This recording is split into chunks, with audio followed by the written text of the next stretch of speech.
سورہ فاتحہ کا تعارف، مقام نزول۔ اکثر علماء کے نزدیک سورہ فاتحہ مکہ مکرمہ میں نازل ہوئی ہے۔ امام مجاہد رحمت اللہ تعالی علیہ فرماتے ہیں سورہ فاتحہ مدینہ منورہ میں نازل ہوئی ہے، اور ایک قول یہ ہے کہ سورہ فاتحہ 2 مرتبہ نازل ہوئی، ایک مرتبہ مکہ مکرمہ میں اور دوسری مرتبہ مدینہ منورہ میں نازل ہوئی ہے۔ آیات، کلمات اور حروف کی تعداد، اس صورت میں ایک رکوع، 7 آیتیں، 27 کلمے اور 140 حروف ہیں۔ سورہ فاتحہ کے اسماء اور ان کی وجہ تسمیہ، اس سورت کے متعدد نام ہیں، اور ناموں کا زیادہ ہونا اس کی فضیلت اور شرف کی دلیل ہے۔ اس کے مشہور 15 نام یہ ہیں۔ نمبر 1، سورہ فاتحہ۔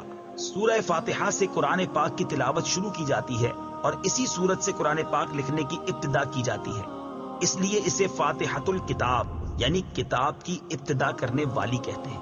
نمبر 2، اس سورت کی ابتدا الحمدللہ سے ہوئی، اس مناسبت سے اسے سورۃ الحمد یعنی وہ سورت جس میں اللہ تعالیٰ کی حمد بیان کی گئی ہے کہتے ہیں۔ نمبر 3 اور 4، سورہ فاتحہ قرآن پاک کی اصل ہے، اس بنا پر اسے ام القرآن اور ام الکتاب کہتے ہیں۔ نمبر 5، یہ سورت نماز کی ہر رکعت میں پڑھی جاتی ہے، یا یہ سورت 2 مرتبہ نازل ہوئی ہے، اس وجہ سے اسے السبع المثانی یعنی بار بار پڑھی جانے والی یا ایک سے زائد مرتبہ نازل ہونے والی 7 آیتیں کہا جاتا ہے۔ نمبر 6، 7 اور 8، دین کے بنیادی امور کا جامع ہونے کی وجہ سے سورہ فاتحہ کو سورۃ الکنز، سورۃ الوافیہ اور سورۃ الکافیہ کہتے ہیں۔ نمبر 9 اور 10، شفا کا باعث ہونے کی وجہ سے اسے سورۃ الشفا اور سورۃ الشافیہ کہتے ہیں۔ نمبر 11، 12، 13، 14 اور 15، دعا پر مشتمل ہونے کی وجہ سے اسے سورۃ الدعاء، سورۃ تعلیم المسئلہ، سورۃ السوال، سورۃ المناجات اور سورۃ التفویض بھی کہا جاتا ہے۔ سورہ فاتحہ کے فضائل، احادیث میں سورت کے بہت سے فضائل بیان کیے گئے، ان میں سے 4 فضائل بیان کرتا ہوں۔ نمبر 1، بخاری شریف کی حدیث ہے، حضرت ابو سعید بن معلا رضی اللہ تعالی عنہ فرماتے ہیں، میں نماز پڑھ رہا تھا تو مجھے نبی کریم صلی اللہ تعالی علیہ وسلم نے بلایا، لیکن میں نے جواب نہ دیا۔ جب نماز سے فارغ ہو کر بارگاہ رسالت صلی اللہ تعالی علیہ وسلم میں حاضر ہوا، میں نے عرض کی، یا رسول اللہ صلی اللہ تعالی علیہ وسلم، میں نماز پڑھ رہا تھا۔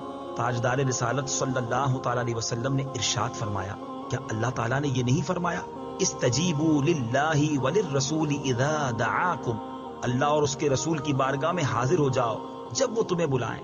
پھر ارشاد فرمایا، کیا میں تمہیں تمہارے مسجد سے نکلنے سے پہلے قرآن کریم کی سب سے عظیم سورت نہ سکھاؤں؟ پھر آپ علیہ الصلوۃ والسلام نے میرا ہاتھ پکڑ لیا۔ جب ہم نے نکلنے کا ارادہ کیا تو میں نے عرض کی، یا رسول اللہ صلی اللہ تعالی علیہ وسلم، آپ نے فرمایا تھا کہ میں ضرور تمہیں قرآن مجید کی سب سے عظمت والی سورت سکھاؤں گا۔ ارشاد فرمایا، وہ سورت الحمدللہ رب العالمین ہے، یہی 7 مثانی اور قرآن عظیم ہے جو مجھے عطا فرمائی گئی۔